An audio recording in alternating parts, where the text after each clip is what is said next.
Howdy, howdy, howdy, everybody. Welcome to another Thespian Talk Encore file.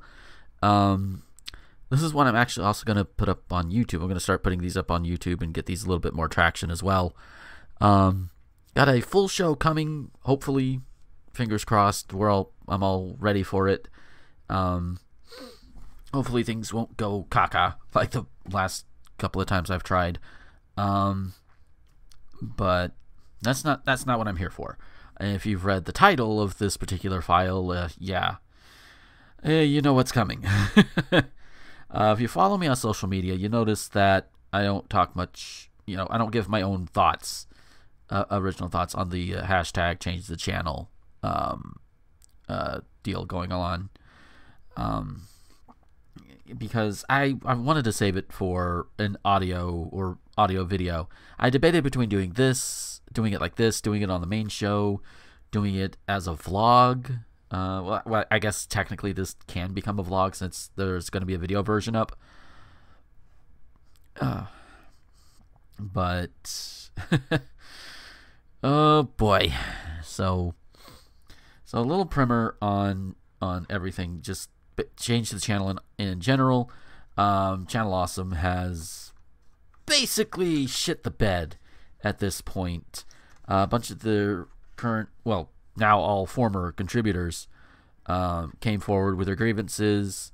They just started venting at each other on Twitter, and everybody is like, oh shit, really? Really? Really? Even though a lot of this information has been known since Allison Obscura Slupa left the site. And, well, they're like, okay, hey, you know what? We need to just put all this in a big document so people aren't having to go through Twitter threads, which, good idea. There is like this 60 to 70 page Google document that I've linked to in the doobly-doo. And, oh shit. So much bad mismanagement going on that has gone on. And the responses to it, the big response to it is even worse. Oh shit. But the document itself, it documents, Allison has like the biggest bulk of it. But there are some from Kaylin, Mars Girl, Sean Faust, which I was actually shocked at what happened to him. Like, oh my god, what the fuck? Things like that there. Holly stories, which again is like holy shit.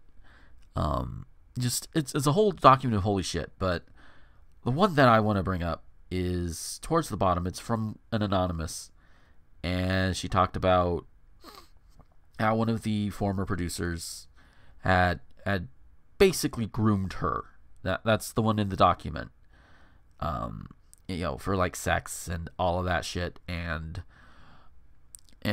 while I think even she notes that it's not necessarily illegal, it is definitely very skeevy and very predatory, which are obviously very not good things. And it gets worse from there, because as part of the response that I'm going to assume Mike Mashad put it out and was the man behind everything, he tried to put out rebuttals, and by rebuttal I mean tell everybody that, oh, I'm sorry you feel that way, but you're fucking wrong, and you're fucking trying to slander us. That's a very simplistic way that I've put it. But at one point he noticed a chat log. Not noticed, but he put up a chat log about the time that that particular producer in question, the groomer in question, was fired. And of course, because Mike Mashad is an eternal idiot, he does not know how to redact people properly. So people were able to figure out from there who the groomer was. And everybody knows by now it was Justin Carmichael, Juwario. And I'm gonna sandwich everything else I need to say with this. To his fans, to his victims especially, I am so sorry that you all have to go through this. I really am. Once I saw that information drop, I knew there was going to be so many people that were just going to be heartbroken and disappointed, and I'm empathetic as hell. Like I am more than your more empathetic than average. So seeing and knowing that all of this is going on, it still hurts. And I can honestly say I understand. I know what you're going through because because I was there. Yeah. I'm for my own part, I was told about all of this in 2013, a few months before he died. A person I trust very much came to me and told me about it. They needed to just vent, get it off their chest. And they asked, hey, don't say anything, not to protect him, but to protect the victims.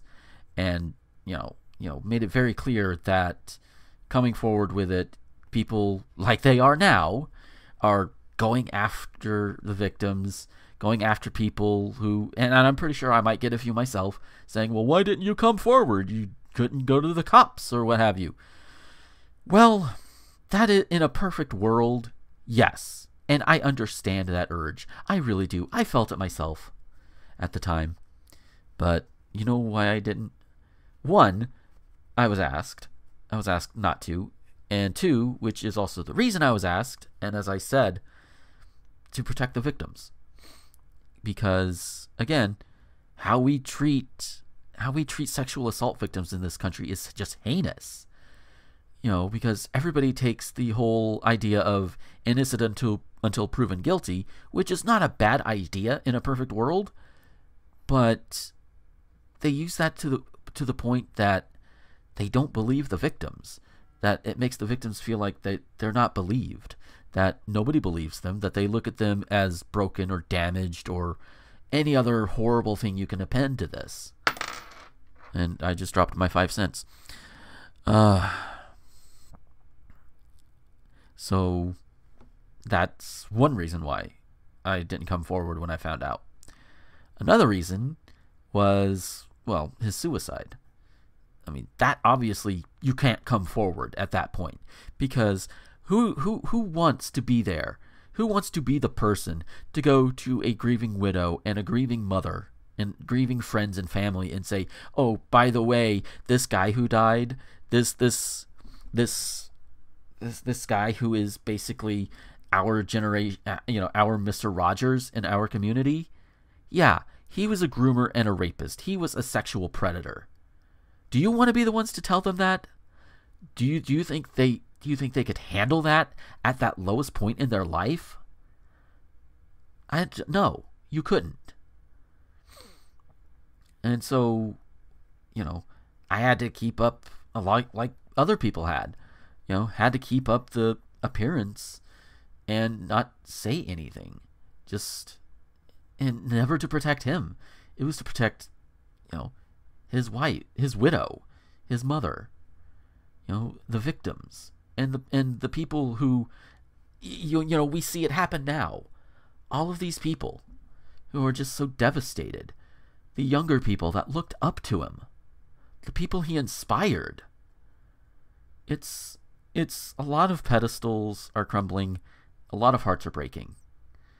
And yeah, sure, if somebody had come forward sooner, maybe it would have been like the Band-Aid, get it off quicker, but I don't know.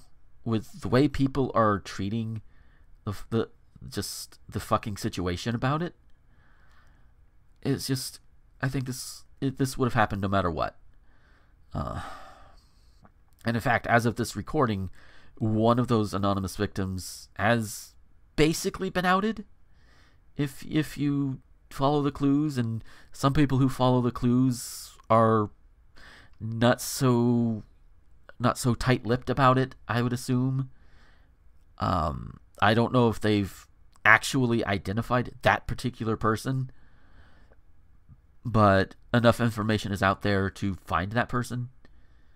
And The person who accidentally did it has since apologized. So, but if you know that identity, keep it to yourself. Shut the fuck up. Back the fuck off. And to kind of sandwich this again, because I really feel like I need to stress this. I really do. To everybody who is suffering because of this revelation, or suffered because he was one of their victims, I support you. I believe, to the victims especially, I believe you. I always believed you. I'm just sorry I couldn't say anything sooner. I really am. But, look at how we treat sexual assault victims in this country. I couldn't, with any good conscience, put you women through that. Not after everything you've been through. It was not my call to make, I guess, is the simple way to put it. And I'm sorry it happened to you. And I hope that you find some kind of closure after all of this. I really do. And to Justin's fans, his friends, I'm sorry to you guys too. Because again, I know what you're going through. When I found out, it was like a punch to the gut, honestly. Because again, it's I compare it to Mr. Rogers looking you in the eye and giving that smile, singing that little song of his, while stabbing a literal puppy. That's it's a rough comparison. I admit it, but I think it fits. And I don't say that to be flippant. I don't say that to try and get a joke out. That's that's the seriousness of how rough this is. And for all of you who are still listening, I hope you are listening to the end. Thank you for listening. And again, to everybody, victims, fans, friends, just, I hope you realize I support you. If you need me, I have an open inbox. I'm on Twitter. All that stuff will be in the doobly-doo. Not that hard to find. I think my inbox is open. If it's not, I'll make sure it is on Twitter. If you just need to talk, or even in the Thespian Talk Discord, because I'm just really sorry, you guys. I really am. I wish there was more I could do for you. But, So yeah, that's probably the darkest and probably the most down one of these encores I've done. I hope I came across okay. I really do, because these are all unscripted. The very bare minimum editing. So I always worry, and if you guys need any clarification, please tell me. Please tell me, because I don't want to accidentally come off as insensitive or anything else. So yeah. Thanks for listening. Take care, everybody. Especially, I love you guys. I really do. Everybody who sticks around, I love you guys. But please, and I mean this seriously, take care of yourselves. And until next time, this is Gomer, the Ranting Thespian, signing off.